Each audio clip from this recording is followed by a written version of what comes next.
prophecy lures Mannix on a deadly course, and Barnaby Jones learns that seeing is not believing. Tonight at 8:30 on Channel 2. Bob Dunn here in the KNXT newsroom. Many products we use every day on our face, hair, hands, or bodies cause 60,000 injuries a year. Details on Newsroom at 7. Look, when it comes to coffee, I don't take any chances. I use MJB. Now, heaven knows, some of my friends don't really know the difference. I mean, to them, coffee is just something to drink. But I like coffee. I mean, I really get disappointed if it doesn't taste good. So I have to use MJB. Because somehow it always tastes good when it should. And I'm not the greatest cook in the world. This is an Ortho king-size mattress. This is an Ortho convertible sofa. This is an Ortho corner group. Your choice just $118 because they're factory to you from Ortho. Holiday on Ice, Anaheim Convention Center, last day today. For ticket information, see your local newspaper. Hello. Here we are at the end of another year, being lied to by the calendar again. A lie that says our lives come measured in regular lengths that are cut off and dropped into the past every time we have a winter solstice. It's an endearing lie. It gives us a chance to say, what an incredible year it's been. It seems we always say that. We should have waited until now. For the year that Richard Nixon began as a man in full grasp of the presidency and ended as a man holding on to his job. For the year Spiro Agnew lost his silent majority because of his secret felony. And the year we came down to earth and found its reserves of energy really are limited. That's not all, of course. Cameras were not there to record the people who gave the right change or stayed married or said, excuse me, when the other fellow should have. But cameras did give us a collection of moments that asked our attention and even changed our lives. That's what this is, a television album.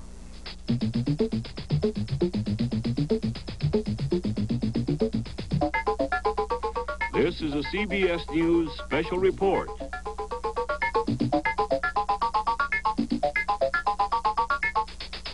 "1973, a television album." There's not much difference in pain relievers that you can see, but in your bloodstream the differences are very real. While all three leading pain relievers reach an effective level in minutes, in the final analysis only one of them hits and holds the highest level, Anacin. This difference is the extra pain reliever Anacin provides when you have a headache. Remember, the difference in Anacin is the higher level of pain reliever. Anacin relieves pain fast. I keep all the things I use on my floor. You know, cleaner, shiner, stripper, right in here. Johnson's Step Saver. As I damp mop, it cleans, shines, even strips with self-stripping action. A new coat of Step Saver dissolves its old coat, loosens dirt, even black heel marks. I just mop them away. Self-stripping Step Saver cleans deep, shines bright, and ends build up. It could be all you'll need to use on your floor. Which of these four companies backs you best? Say something except for tires. Just plain wears out on your new car during the first 12 months or 12,000 miles of ownership under normal use and service. Maybe you need a new engine and drivetrain. Well, it seems everyone covers that. But what about plugs and points? Shock absorbers, clutch linings, brake linings, hoses and belts, light bulbs? Okay, now let's say you need your wheels balanced or aligned. Or your carburetor clutch and brakes need adjusting. Or some nuts and bolts need to be tightened. But still you could be hung up unless someone has a plan to lend you a car free if guaranteed repairs take overnight. AMC Buyer Protection Plan. We back them better because we build them better. Here is CBS News correspondent John Hart. This year had a grand beginning for Richard Nixon. He returned to office with historic approval from his countrymen, and events went his way, too. We got out of Vietnam on his timetable, got our prisoners back on his terms. That's Bernard Kalb's story. The military called it Operation Homecoming. These were the moments that gave it meaning. American prisoners of war, 590 in all, returning to their families. In a sense, their journey had begun a few weeks earlier with a televised announcement by the President of the United States. Good evening. I have asked for this radio and television time tonight for the purpose of announcing that we today have concluded an agreement to end the war and bring peace with honor in Vietnam. The airport at Hanoi, February 12th, the first prisoners, not yet free, betraying no emotion, taking no chances. But moments later, all that changed. They were no longer prisoners of war. Aboard the plane that carried them away from Hanoi, away from their nightmare, there was jubilation. Later, many would tell stories of torture, of mistreatment in prison, but today there was only relief. The message delivered in many ways, welcome home. First stop, Clark Air Force Base in the Philippines. And the first man off the first plane was Navy Captain Jeremiah Denton of Virginia Beach, Virginia. Senior officer among that first group of POWs, and thus their official spokesman. Denton set a theme that many other returning POWs would follow, expressing thanks to their Commander-in-Chief, the President. We are profoundly grateful to our Commander-in-Chief and to our nation for this day. God bless America. God bless America. God bless America, my home, sweet home. Irving Berlin at the White House dinner for the POWs.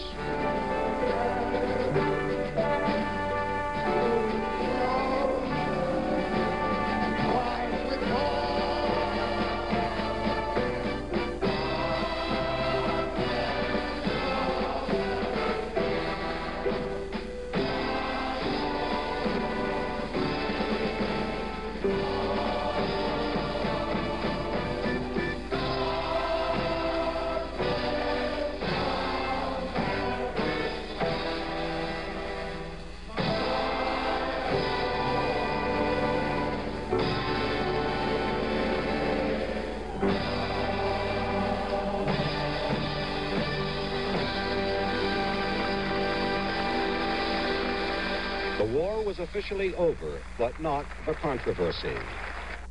Bombing continued in Cambodia until August 15th, when it was ended by order of Congress. The last planes returned to their bases, but by then there was a new controversy. The disclosure that secret bombings of Cambodia had begun in 1969, deliberately concealed from the public and from much of Congress.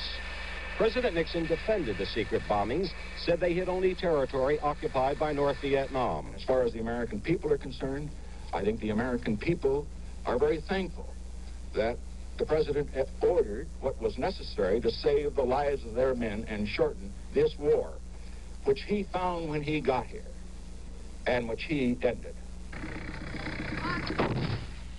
There is still fighting in Vietnam, but no American troops are dying on those battlefields. Vietnamese are dying.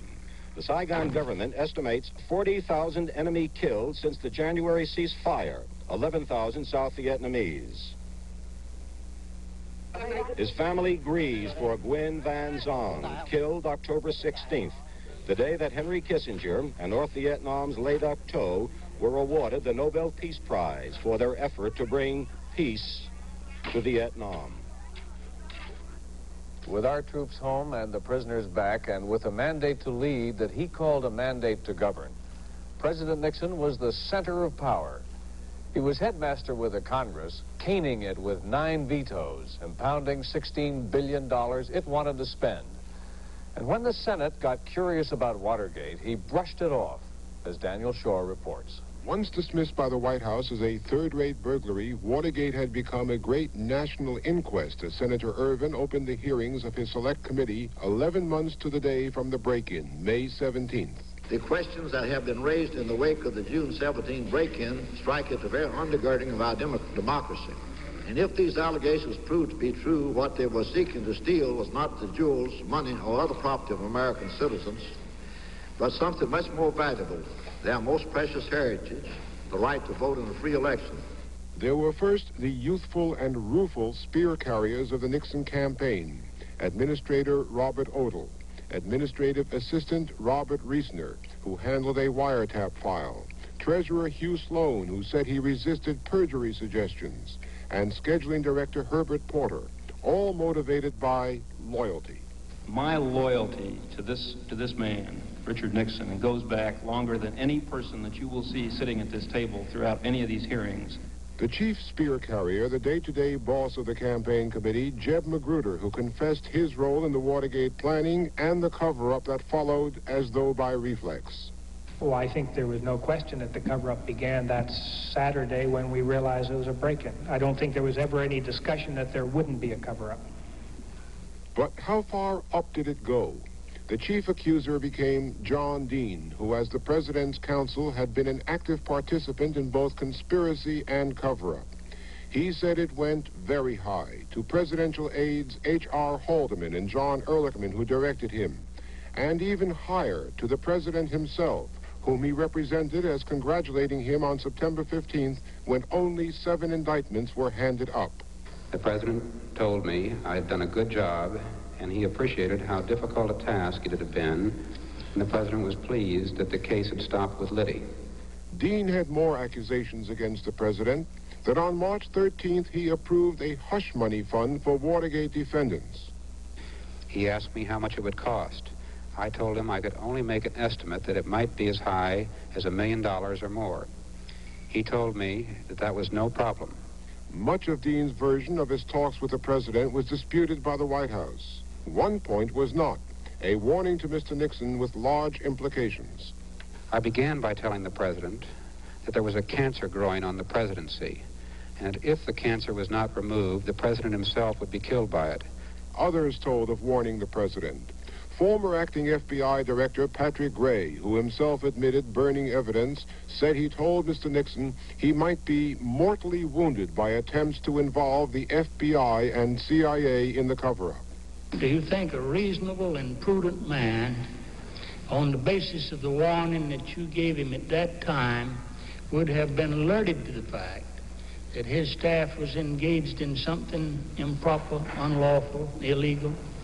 I do, because frankly, I expected the president to ask me some questions, and for 2 weeks thereafter, I think it was on the 12th and again on the 28th, I asked General Walters if the president had called him. And when I heard nothing, you know, I began to feel that General Walters and I were alarmists. The top men of the White House and of the campaign organization staunchly defended the president, but appeared to engage in a blame-shifting duel among themselves. Watergate didn't have the great significance that the White House horror stories that have since occurred. All right, then, would you then say that, that whatever cover-up was taking place at this point, concealment or not volunteering information, had to do with actually to prevent the so-called White House horror stories rather than Watergate break-in? This was certainly my belief, rationale of it, and I would believe that people in the White House, certainly some of them that might well be involved, certainly would have a similar interest. There was a lot of speculation about John Mitchell and his place in all of this. I can recall at one of these meetings, Bob Haldeman saying, I wonder if we're taking all this anguish just to protect John Mitchell. It was left to Mr. Nixon's closest and highest associate, former Chief of Staff Haldeman, to make the general defense against Dean's charges for the president and for himself. At no time did I give Dean any instructions to cover up anything in this case. I had no personal motivation to cover up anything because I had no personal involvement, and I knew the president had no involvement. The Irving Committee examined many witnesses, but not the president himself. Mr. Nixon refused to testify. But suddenly there arose another way of getting the president's testimony. It was revealed by a former Haldeman assistant, now Federal Aviation Administrator, Alexander Butterfield. Mr. Butterfield, are you aware of the installation of any listening devices in the Oval Office of the president? I was aware of listening devices. Yes, sir. What an astonished nation heard from Butterfield was that, known only to a handful, all presidential office and telephone conversations had been recorded for history. It was a history-making discovery, and from then on, the Watergate investigation was dominated by the battle for the best evidence of President Nixon's activities, his own recorded conversations.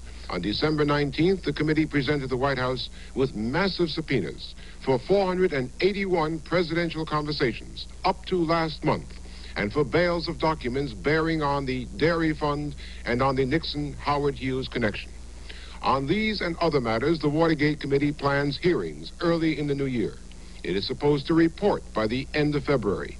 But Senator Ervin, foreseeing a long court fight over the tapes, is already thinking of asking an extension, making this his last great cause before retirement a year from now. Whenever that report comes with its proposals to clean up political campaigns, it is likely to be overshadowed. For what started last May as the congressional investigation of Watergate may soon become a sideshow to the impeachment investigation. President Nixon was convinced the committee was out to get him and said the Watergate case belonged in the courts. As it turned out, that's where it hurt him most. Fred Graham on the court case. A century and a half ago, the French writer Alexis de Tocqueville observed that Americans put such trust in the law that important public issues tend to resolve themselves into legal questions and be decided in court. Nowhere has this proved more true than in the past year, as a series of court hearings brought to the surface some of the blemishes of the Nixon administration and marked a steady decline in the president's fortunes. It began in the second week of January as the 7 men who had carried out the Watergate break-in came to trial, with the Justice Department's prosecutors not claiming that anyone higher up had been involved. The Watergate 7 were all to either plead guilty or be convicted, but John Sirica, the crusty 69-year-old trial judge, kept prodding the prosecutors throughout the trial, asking why they weren't pressing for evidence against higher-ups. One of the burglars took the hint. On March 23rd, James McCord wrote a letter to Sirica charging that witnesses had committed perjury and political pressures had been brought to conceal the involvement of others in Watergate. Then in a Los Angeles courtroom, the Pentagon Papers trial of Daniel Ellsberg and Anthony Russo furnished dramatic evidence that the stain of Watergate ran much deeper into the Nixon administration than one break-in. It was disclosed that Howard Hunt and Gordon Liddy, using CIA disguises, had led a team of Cubans to burglarize Ellsberg's files from his psychiatrist's office. Ellsberg had also been overheard on an illegal FBI wiretap. Judge Matthew Byrne dismissed the charges, saying the government's conduct offended a sense of justice. At about the same time, the Nixon administration achieved a dubious historic first by having 2 of its former cabinet members indicted, John Mitchell and Maurice Stans, who were accused of bribery and conspiracy. By mid-June, it was obvious that Congress would not approve Elliot Richardson's nomination to be Attorney General unless he named an independent Watergate special prosecutor. And he named a truly independent one, Harvard Law professor Archibald Cox. My assurance when I was named, and the assurance and testimony before the Senate Judiciary Committee, was that I would be given access to everything. That's the ground on which I took the position, and I expect that assurance to be honored. One of Cox's first acts was to subpoena 9 tapes of White House conversations about Watergate, and Judge Sirica became the first judge in United States history to order a president to turn over subpoenaed records. President Nixon invoked executive privilege and said he would take the case to the Supreme Court if necessary. It is even more important that the confidentiality of conversations between a president and his advisors be protected. This is no mere luxury to be dispensed with whenever a particular issue raises sufficient uproar. It is absolutely essential to the conduct of the presidency in this and in all future administrations. But the president lost in the Court of Appeals, and so he attempted to remove the tapes controversy from the courts by offering a compromise and by firing Cox. But the backlash was more than the White House could stand, and the president's lawyer made a surprise announcement. I have just informed Judge Sirica that President Nixon will comply in all respects with the order of this court as modified by the Court of Appeals. This president does not defy the law. But soon the president's lawyers were scurrying into Judge Sirica's court again, this time to disclose that 2 tapes were absent and a third had that mysterious 18-minute buzz. Why didn't anyone think to find out if all these subpoena tapes existed? There was no cause to. We thought we were going to win the suit, and we'd never have to bother with them. The White House's only explanation for the buzz was that the president's personal secretary, Rosemary Woods, might have accidentally hit the wrong button in the foot pedal of her recorder while reaching for the telephone. And the Rosemary stretch became a symbol of President Nixon's credibility problems in and out of court. The year ended before Judge Sirica could complete his investigation of this, but he's expected to hand down a ruling early next month, and it could give the White House a rocky send-off for the new year. By the year's end, 12 persons associated with the Nixon administration had been convicted of crimes related to Watergate, and 5 more were awaiting trial. The tough new prosecutor, Leon Jaworski, had obtained scores of White House tapes and documents after hinting that he would subpoena President Nixon again, and Jaworski was expected to obtain batches of new indictments early in the new year. Americans had always said that no man was above the law, but until 1973, it hadn't been settled that the president was subject to the courts that enforce the laws.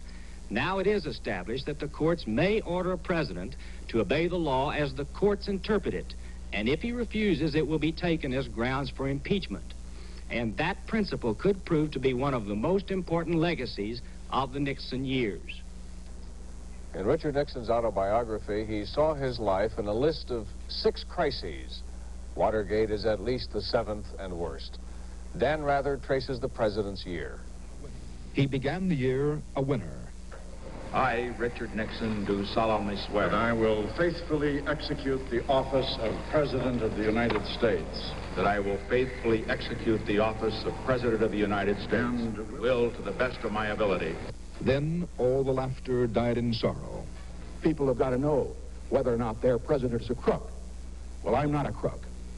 In a strange, unprecedented year for the presidency, the moods of Richard Nixon reflected events. At the inaugural balls, exuberance, and rare glimpses of a euphoric, relaxed President Nixon, allowing himself a good time. Pat's a very good dancer, and I want you to see how she can dance, so I'm going to try too. So here we go.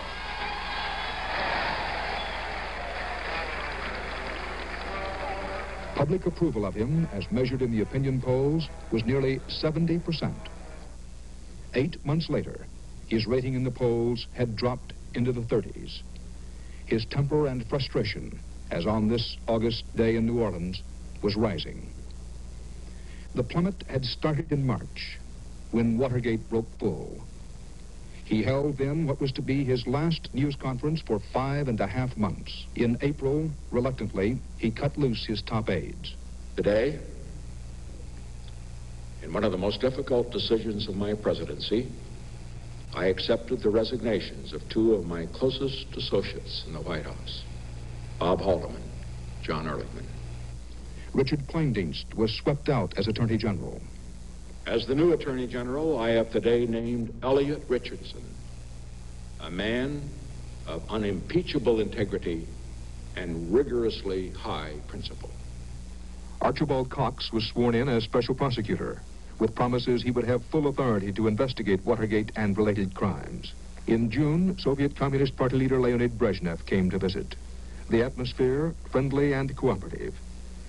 It was a welcome break for the domestically sieged American president, this opportunity to concentrate on what he likes best, what he thinks he does best, foreign policy. But the respite was short. There were new Watergate revelations in the Senate. The president spent 8 days hospitalized in July. Doctors said it was lung trouble. Mr. Nixon came out looking tired, but sounding defiant. Let others wallow in Watergate. We're going to do our job. In August, the president held his first news conference in nearly half a year at his California home in San Clemente. Questions were many and blunt. The president blamed most of his troubles on the press and political enemies. People who did not accept the mandate of 72, who do not want the strong America that I want to build, people who do not want these things, naturally would exploit any issue, if it weren't Watergate, anything else, in order to keep the president from doing his job. In October, the president placed U.S. troops on alert in the Middle East crisis and declared that showed Watergate had no effect on him. I should point out that even in this week, when many thought that the president was shell-shocked, unable to act, The president acted decisively in the interests of peace and the interests of the country. But the president's popularity rating continued to drop, down to 27%, as stories of non-existent tapes and an 18-minute gap continued to puzzle the public. The House Judiciary Committee began to consider impeachment. Mr. Nixon launched Operation Candor, but as the year ended, with his ratings just beginning to inch up, the president still was trying to persuade the public that his personal finances were honest and fair. And I want to say this to the television audience. I made my mistakes, but in all of my years of public life, I have never profited from public service. I've earned every cent. For the president, the presidency, and for all of us, that was the year that was. It has created a crisis in the presidency, the likes of which this nation never before has seen. The drama is far from over. But around Washington, at least, there is a consensus of opinion now that the climax, for better or for worse, is nearing. In Congress, inside the White House, in places and among people in between, the feeling grows that if the president survives in office through the spring, he may, if his health holds, finish out his term. But that surviving in office through the spring won't be easy, especially if the expected economic downturn becomes a recession. All sides agree that things simply cannot for long in 1974 continue as they have been for most of 73. One politician said, "We have developed a post-Watergate morality." He was the same politician whose pre-Watergate morality ruined him. Roger Mudd reports. I, Spiro Theodore Agnew, solemnly swear that I will... Coming off the Nixon landslide election victory, Spiro Agnew took the oath in January for his second term as vice president. He was the leading contender for the Republican presidential nomination in 1976. But in August, rumors of a federal criminal investigation of his political conduct in Maryland became public. I'm denying them outright, and I'm labeling them, and I think a person in my position at a time like this might be permitted this departure from normal language as damned lies. Have you ever considered stepping down even temporarily until the matter is cleared up? I have not. By the end of September, rumor was fact. The Justice Department was presenting its evidence to a grand jury. Agnew fought back. I want to say at this point, clearly and unequivocally, I am innocent of the charges against me.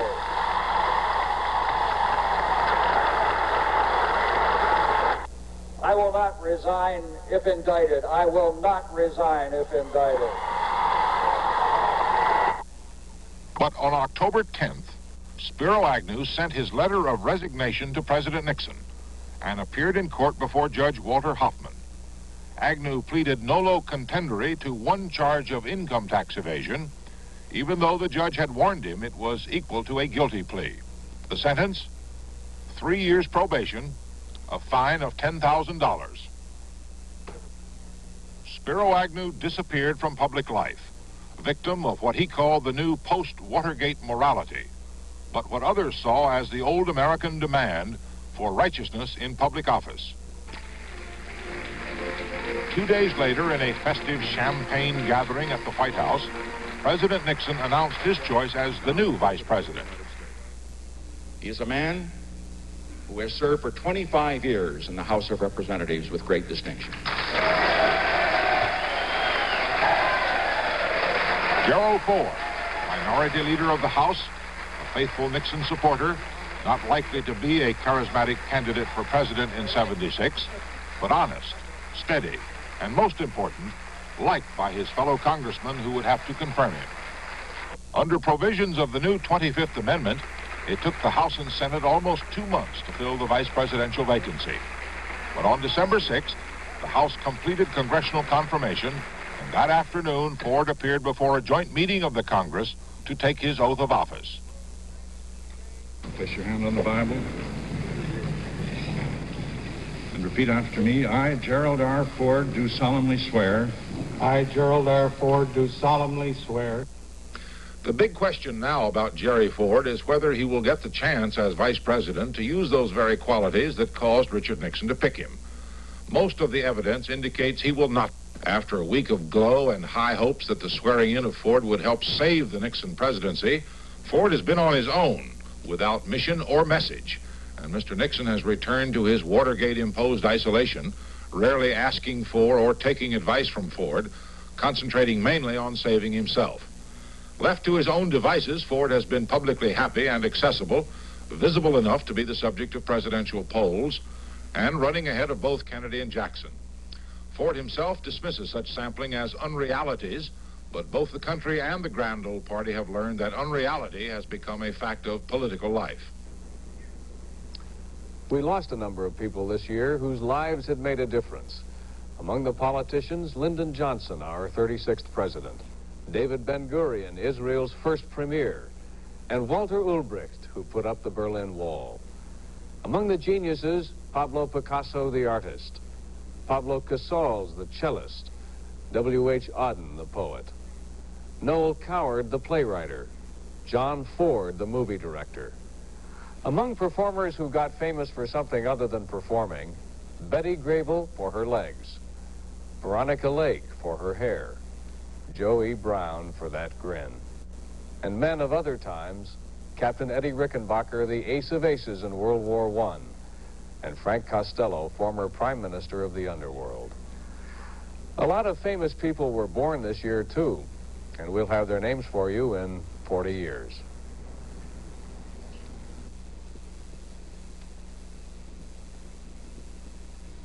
Like so many others, I have arthritis. So do several of my friends. The way they talked about Exocaine sounded too good to be true. This is Exocaine, Exocaine medicated foam, the only leading rub containing benzocaine, the fast-acting anesthetic that deadens pain up to hours at a time. Exocaine starts to penetrate immediately to temporarily deaden minor aches and pains of arthritis. I do feel less pain with Exocaine. Fast-acting Exocaine to temporarily deaden minor arthritis pain. This is a wonderful time of the year for our family. And one of the things we enjoy about it is giving each other gifts. But we already have the best gift of all, the gift of good health. Of course, it helps to eat right and exercise. And we take Geritol every day. With Geritol, we know we're getting enough iron. Iron that's basic to good health, and some very important vitamins. Everybody loves to get gifts. But when you've got your health, you've already got the best gift of all. Geritol, every day.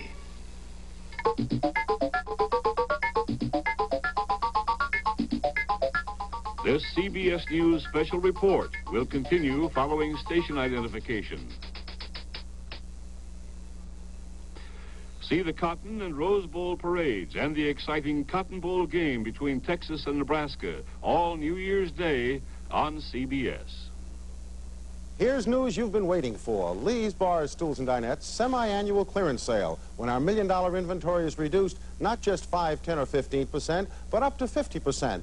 Honest-to-goodness savings on bars, dinettes, game sets, and breakfast nooks. You'll save to 1/2 on floor samples, cancellations, and special orders, guaranteed up to 10 years. So hurry to the big clearance sale of the year at Lee's, where you'll save to 1/2. For a store nearest you, call 213-877-1325. Price gougers beware. A film report at 7.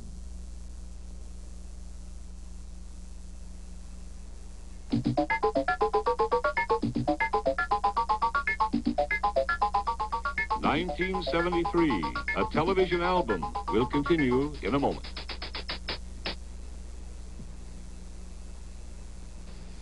Kodak presents a whole new experience in home movie making. Listen to the talkies.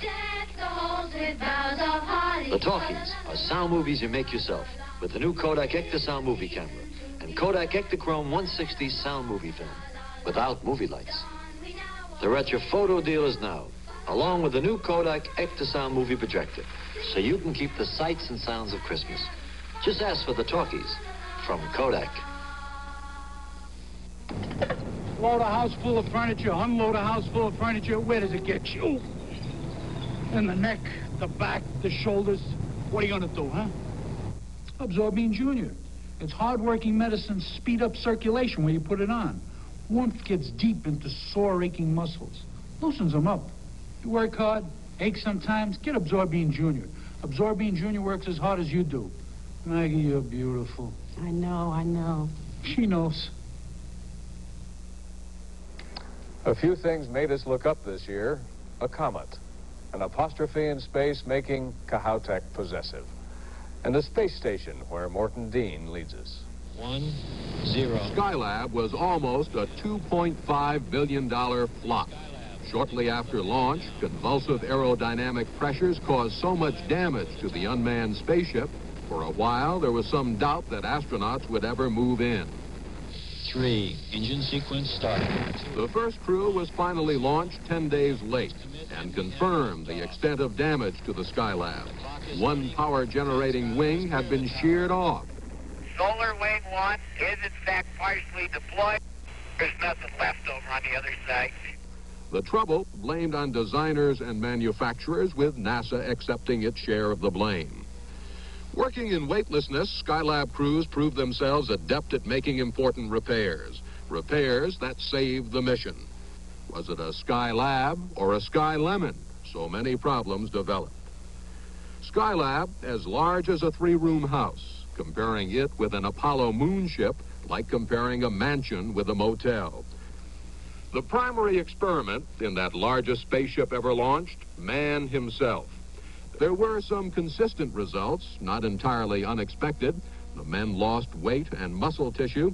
Without the tug of gravity, their hearts grew lazy. So far, doctors have not discovered any permanent physical impairments. The astronauts have snapped tens of thousands of photographs of the Earth.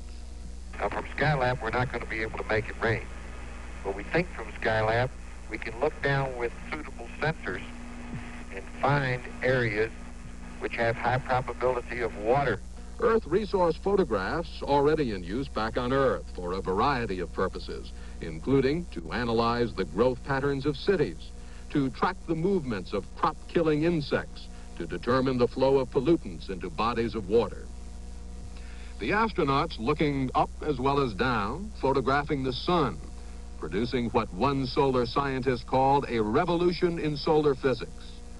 In what little spare time they have had, the astronauts have been rather inventive in keeping themselves and mission control amused.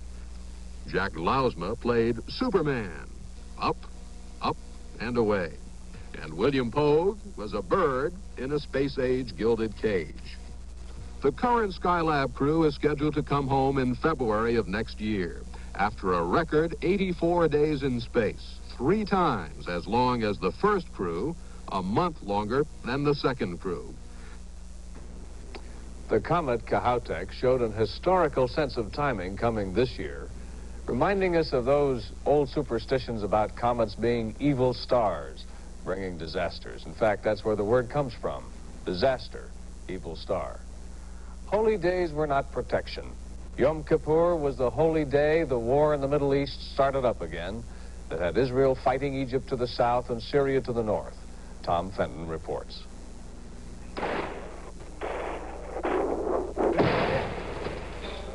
The unsuspecting Israeli army had been caught off balance and would pay dearly for allowing the Arabs to strike first.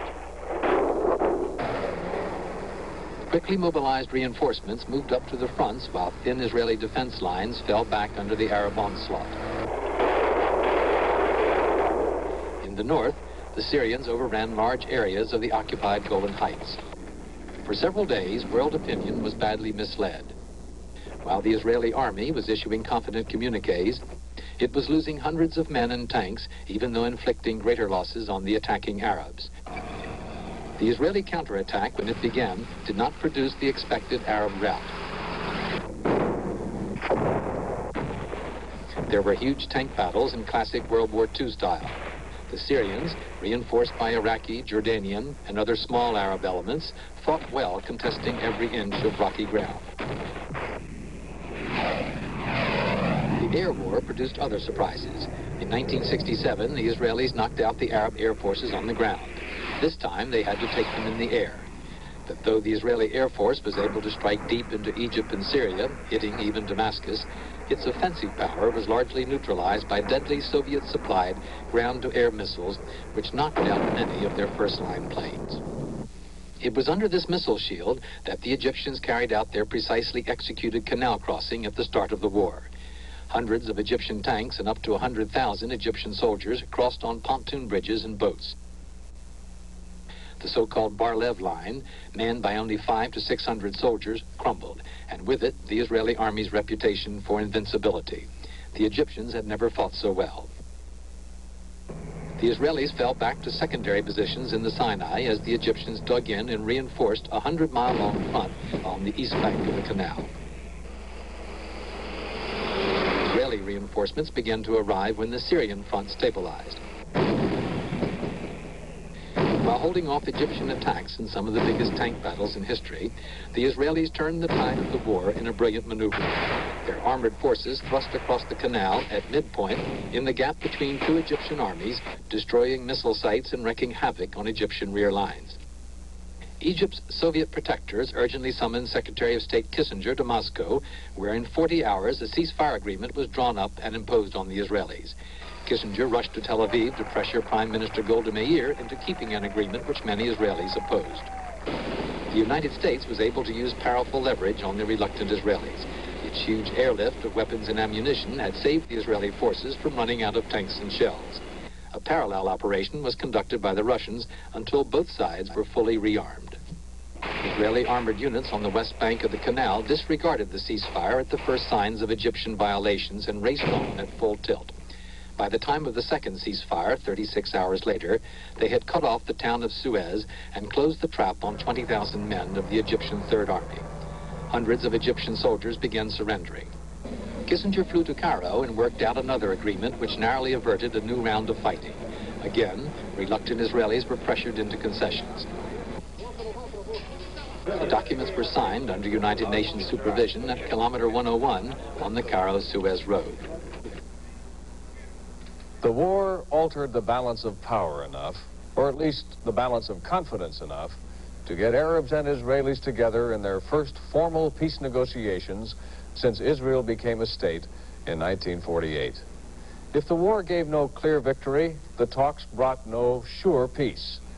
But the fact they were talking at all was another fulfillment for Henry Kissinger.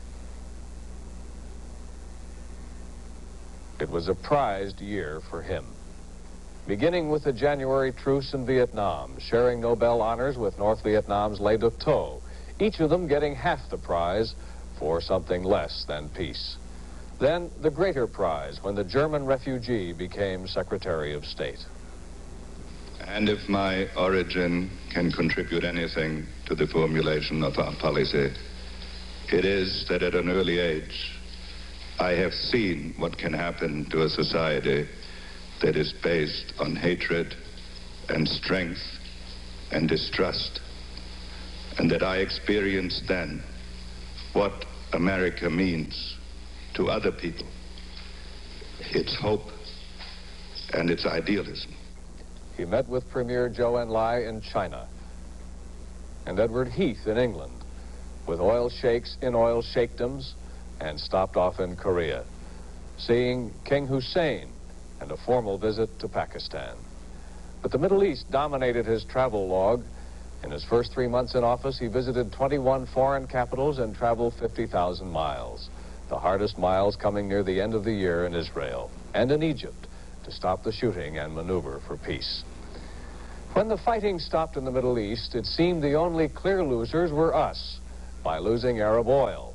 And it wasn't just the Arabs. We were already short. Mitchell Krauss narrates. This was Denver last July, having gasless weekends 3 months before the Arabs cut us off. What the Arabs did was make us face up to the limit we had already reached and change our ways, which were beyond our means. We began to recognize new kinds of virtues, like smallness, and certain kinds of togetherness, and certain kinds of homeliness. We were asked to cool down and slow up. The economy began to do both. The cost of jet fuel went up 345%. The airlines stopped more than 1,000 daily flights, and furlough notices went out to thousands of workers. The cost of diesel fuel went up, and in the Middle West, truckers shut down in the middle of the road. The fuel scarcity, being undeniable, made the environmentalists quite deniable, and Congress quickly approved the great oil pipeline across Alaska. Detroit lost much of its big car business. General Motors sales alone went down 25% in 10 days, and GM closed selected factories.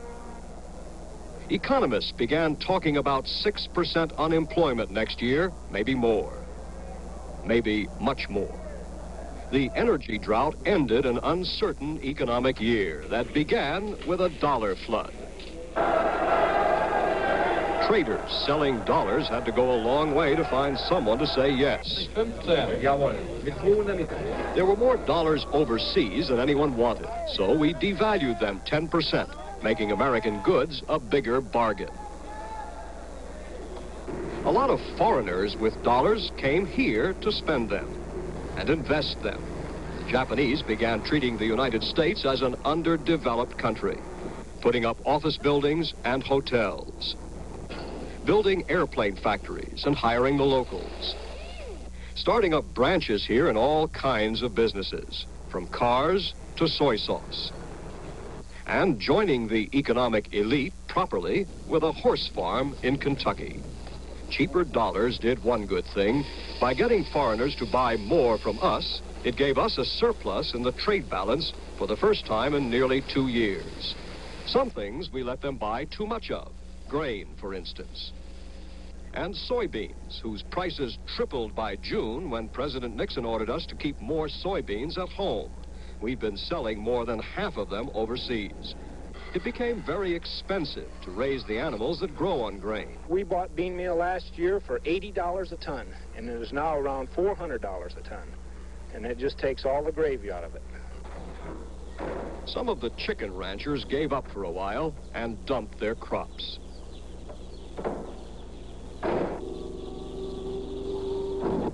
Price controls came off, and a week-long meat boycott made meat scarce for a few days. By the end of the year, wholesale farm prices had gone up 43%. The cost of living went up 8%, food prices alone 19%. It all came home at home. The stock market was something else. Starting at an all-time high of 1051 on the Dow Jones average, the market lost $200 billion in paper value along the way.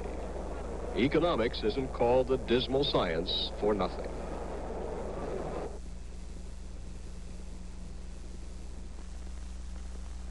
Make the world go away. Now, for the first time on television, the greatest hits of one of the biggest singing stars of all time.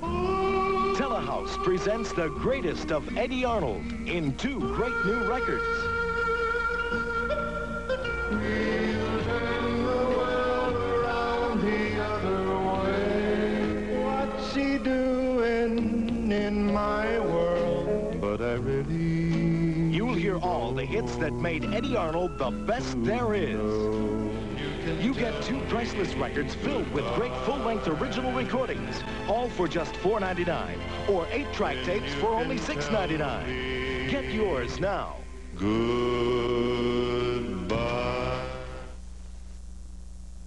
Send $4.99 for records, $6.99 for 8-track tape to Eddie, P.O. Box 8800, North Hollywood, California, 91608. Money-back guarantee from Telehouse.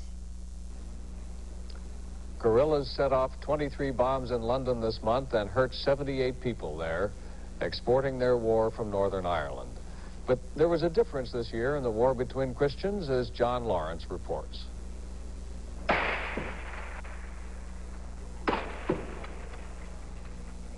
Europe's longest and most tragic conflict since the Second World War entered its 5th year in 1973 and claimed some 250 lives, most of them innocent civilians.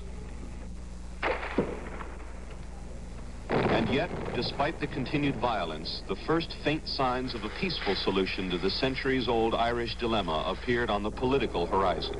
More than 15,000 British soldiers were stationed in Northern Ireland, patrolling the battle-scarred streets of Belfast, searching homes and questioning suspects in place of the police, trying to impose law and order on an often rebellious population.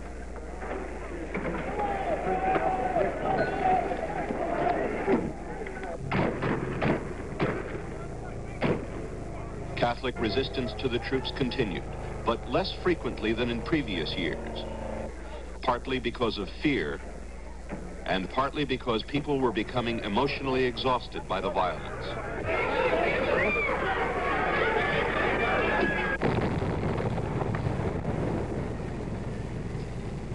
There were about 1,000 bomb blasts across the province, but the explosions which attracted the most attention were in England.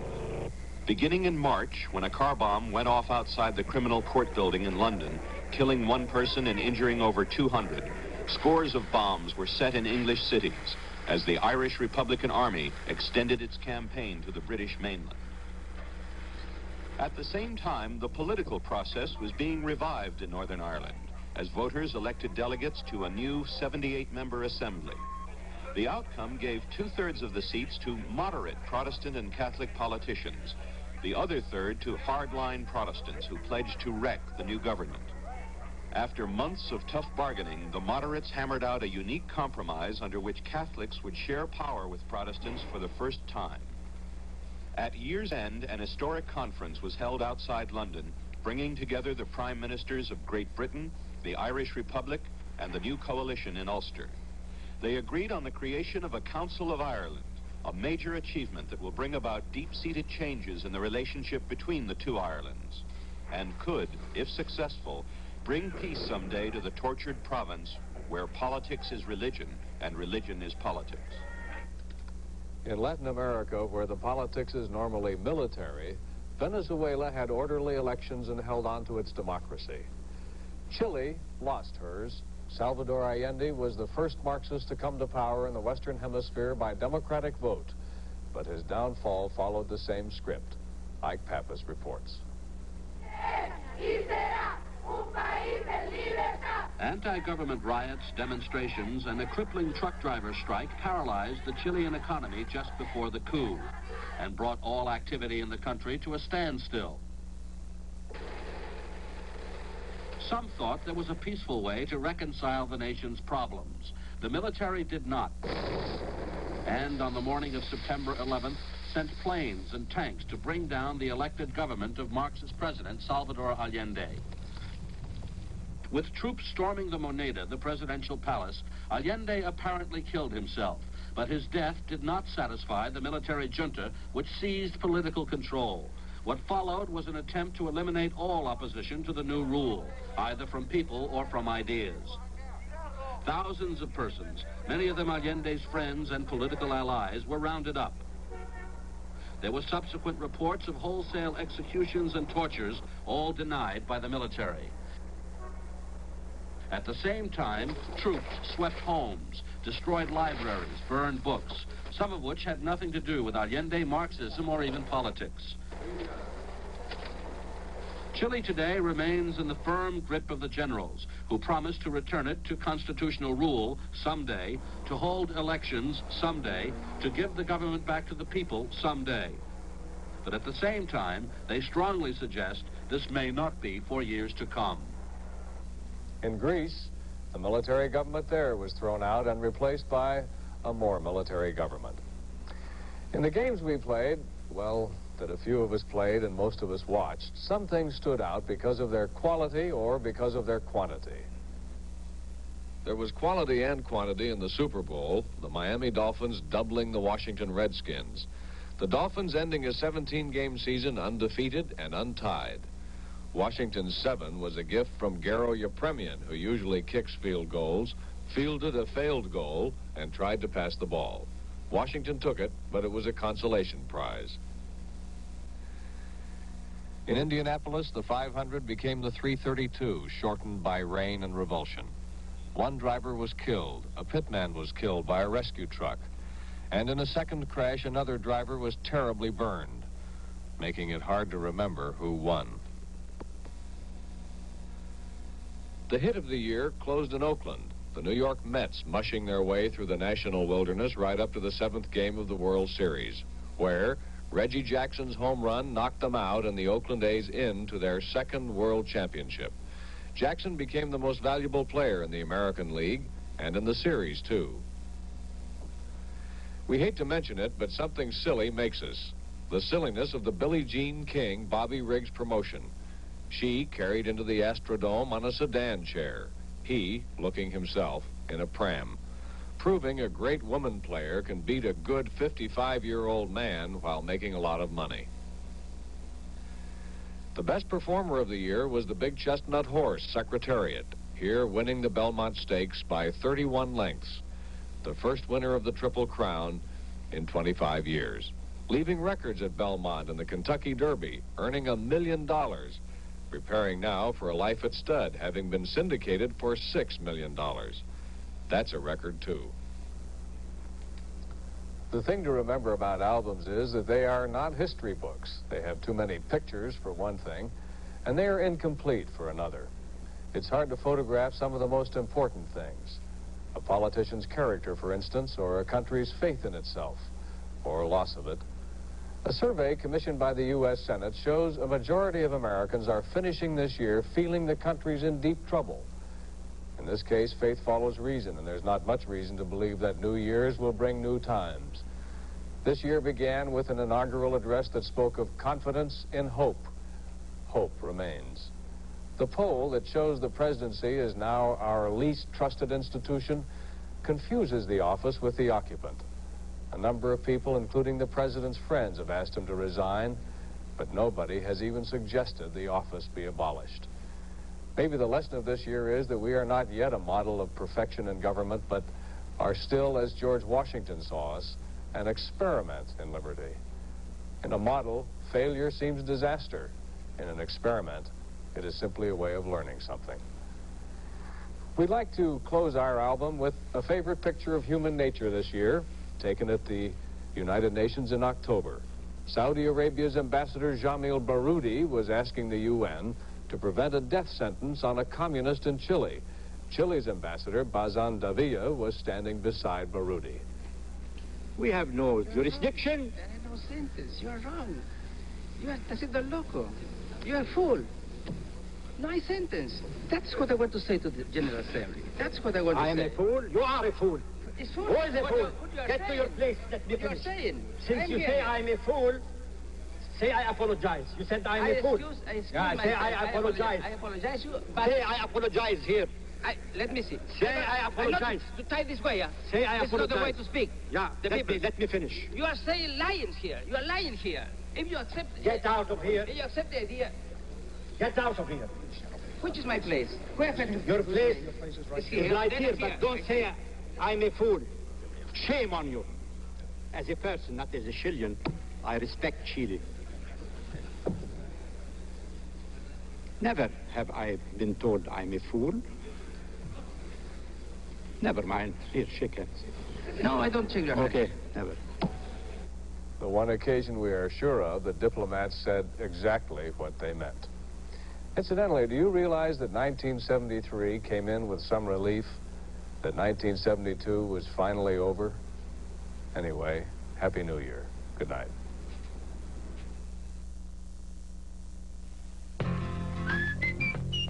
There's a spirit going around at United Airlines. We call it friendship service. The friendly skies of your land.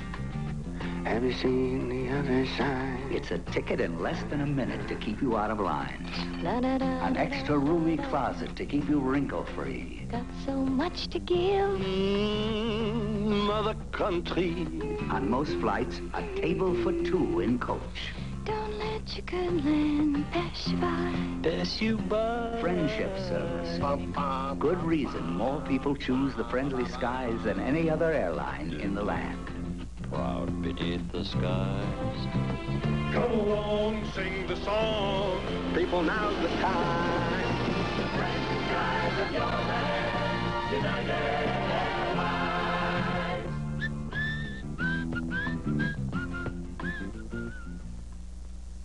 CBS News Special Report, 1973, a television album with correspondent John Hart.